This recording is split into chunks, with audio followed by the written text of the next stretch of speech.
Halo semua, balik lagi nih. Hari ini kita bakal ngebahas sesuatu yang jujur aja penting banget. Ini soal trade management. Gimana caranya ngatur trade yang lagi jalan biar modal kita aman dan pastinya profitnya maksimal.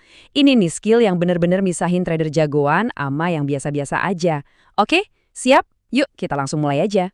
Kalian pernah nggak sih ngerasain kayak gini? Udah enak-enak nih, posisi lagi profit. Tiba-tiba marketnya balik arah. Profit yang udah di depan mata, hilang gitu aja. Ngeselin banget kan?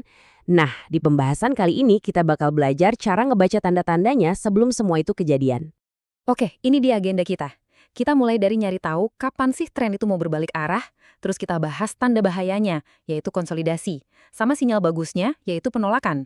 Setelah itu, baru kita masuk ke strategi buat tentuin target profit yang pinter dan gimana caranya nyicil profit di tengah jalan. Yuk, langsung ke poin pertama. Jadi gini, kunci sukses ngatur trade itu bukan berarti kita harus jadi dukun yang bisa nebak masa depan. Bukan, sama sekali bukan. Anggap aja kita ini detektif. Tugas kita itu nyari petunjuk-petunjuk kecil di chart yang ngasih tahu kita, hati-hati, kekuatan trade ini kayaknya udah mulai habis nih. Oke, kita bahas tanda bahaya yang paling pertama ya. Namanya konsolidasi. Bayangin deh, harga itu kayak mobil yang kejebak di jalanan becek. Gasnya diinjek terus, tapi bannya cuma muter-muter di tempat, nggak maju-maju. Nah, itulah konsolidasi.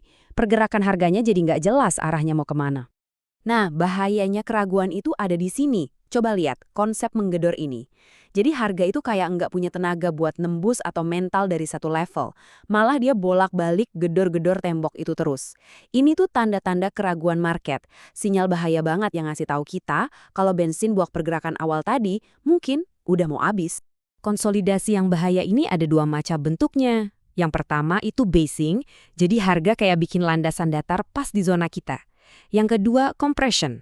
Harganya kayak diperes gitu, makin lama makin sempit, mirip segitiga. Nah, di dua-duanya, risk-reward ratio kita jadi jelek banget. Jujur, seringkali lebih baik kita keluar aja dulu atau nunggu sampai ada pergerakan yang jelas. Kalau diabaikan, wah, bisa mahal ongkosnya. Oke, tadi kan kita udah bahas tanda bahayanya ya. Sekarang kita bandingin yuk sama sinyal bagus yang justru kita cari-cari. Sinyal yang ngasih konfirmasi kalau trade kita ini kemungkinan besar bakal berhasil. Nah, ini dia intinya.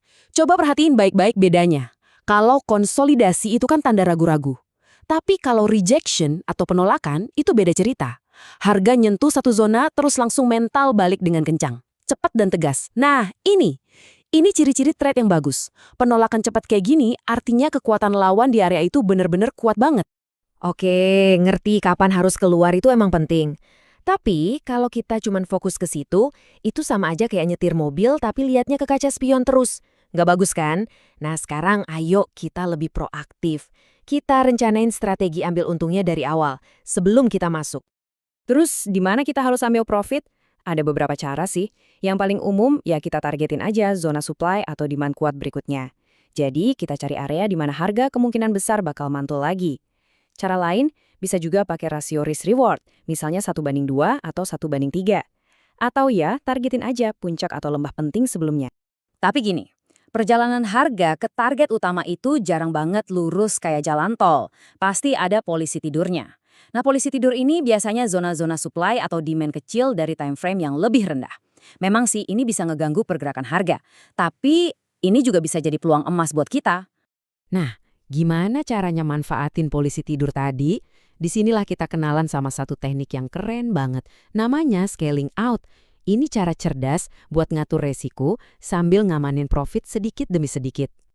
Jadi, scaling out itu apa sih? Gampangannya gini, kita jual sebagian posisi kita pas harganya udah gerak sesuai prediksi kita. Tujuannya, biar kita bisa ngantongin sebagian profit duluan, dan yang paling penting, risiko di sisa posisi kita jadi jauh lebih kecil. Cara kerjanya itu jenius banget. Dengerin ya, langkah pertama, cari polisi tidur tadi. Kedua, pas harga nyampe situ, jual sebagian posisi, misalnya setengahnya. Ketiga, profit yang barusan kita dapat itu, kita pakai buat ngebayarin stop loss kita. Jadi, kalaupun harga tiba-tiba balik arah, kita udah nggak rugi sama sekali. Keren kan? Dan yang terakhir, langkah keempat, sisa posisinya kita biarin aja jalan ke target utama. Udah tenang, udah risk-free, bebas stres. Tapi ada yang perlu diingat ya, ini tuh skill tingkat lanjut. Pasti bakal ada momen di mana kita udah nutup trade, ternyata harganya lanjut terus sampai ke target. Kalau itu kejadian, jangan langsung down. Ini bukan ilmu pasti kok, ini lebih ke seni. Dan namanya seni, ya butuh latihan, butuh jam terbang. Jadi, sebagai penutup, coba deh tanyain ke diri sendiri. Selama ini, kalian yang ngatur trade kalian, atau malah trade kalian yang ngatur kalian? Tujuan dari semua yang kita bahas hari ini tuh satu, supaya kita pegang kendali penuh. Dengan ngerti kapan harus hati-hati dan tahu cara ngamanin profit secara proaktif, kita bukan lagi cuma penumpang yang pasrah sama market. Kita yang jadi sopirnya.